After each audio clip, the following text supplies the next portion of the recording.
Kang Ilham, Assalamualaikum. Waalaikumsalam. Apa kabar Kang? Alhamdulillah, Gahail. Baik. Baik. Kang Ilham, beberapa waktu ke belakang ada statement dari tokoh di negara kita tentang kita harus membatasi gerak-gerik orang-orang di pesantren karena pesantren itu disinyalir menjadi lumbung dari para teroris. Nah, ini mungkin menjadi sesuatu yang agak menggelikan bagi kita orang pesantren. Itu bagaimana tanggapan Kang Ilham tentang ini? Ya. Yang pertama, kita bisa lihat dari definisi terorisme dalam undang-undang sendiri, bahwa terorisme itu kurang lebih perbuatan yang menyebabkan kerusakan yang sangat luas dengan berbagai macam motif, ideologi, politik, dan ancaman keamanan. Kurang lebih begitu bunyi dari undang-undang terorisme itu sendiri.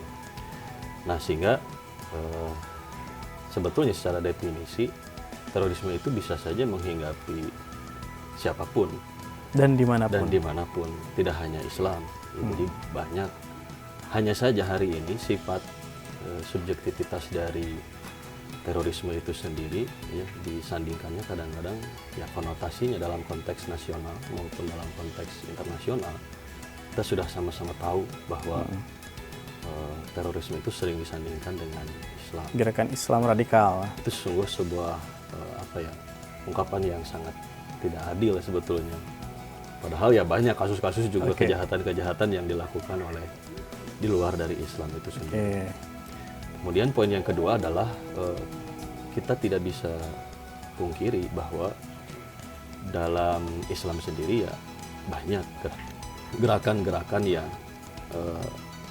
mengarah kepada kegiatan-kegiatan itu, dan itu merupakan sebuah keniscayaan. Saya pun beberapa kali ya adalah berdiskusi dengan orang-orang yang katakanlah dalam tanda kutip cukup memiliki pemahaman yang mengarah ke sana seperti ya. Setelah dipelajari dalam keilmuan yang saya miliki ya, diantaranya adalah karena pemahaman mereka yang tekstual terhadap Islam, sehingga kadang-kadang ya seperti contoh memahami negara itu ya sifatnya akidah gitu. Sehingga ketika negara tidak seperti yang dicontohkan di zaman para sahabat, di zaman generasi-generasi setelah sahabat, itu dianggapnya di luar dari Islam, di luar dari kafir. Jadi dasarnya sih sudah beda. Togut kan? Ya gitu. Sehingga sesama Muslim sendiri saling mengkafirkan. Nah, ini kan bahkan menyebut sesama Muslim darahnya halal untuk dibunuh. Nah, ini kemudian yang menimbulkan banyak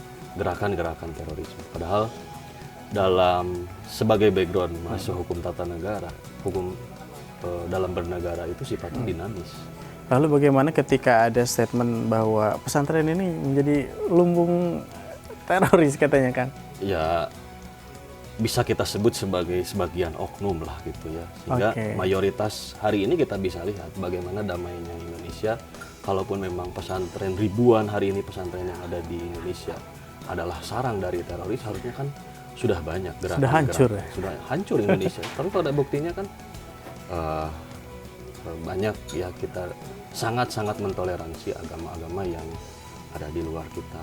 Paling tidak tindakan terorisme dari tahun 2000-an ramainya. Hari ini kan ya bisa dibilang hanya gerakan-gerakan kecil saja gitu. Kalau memang pesantren itu lumbung teroris, datanya ya seharusnya memang sebanding ya. Iya, gitu. Karena ini sudah puluhan bahkan ratusan ribu mungkin pesantren di Indonesia.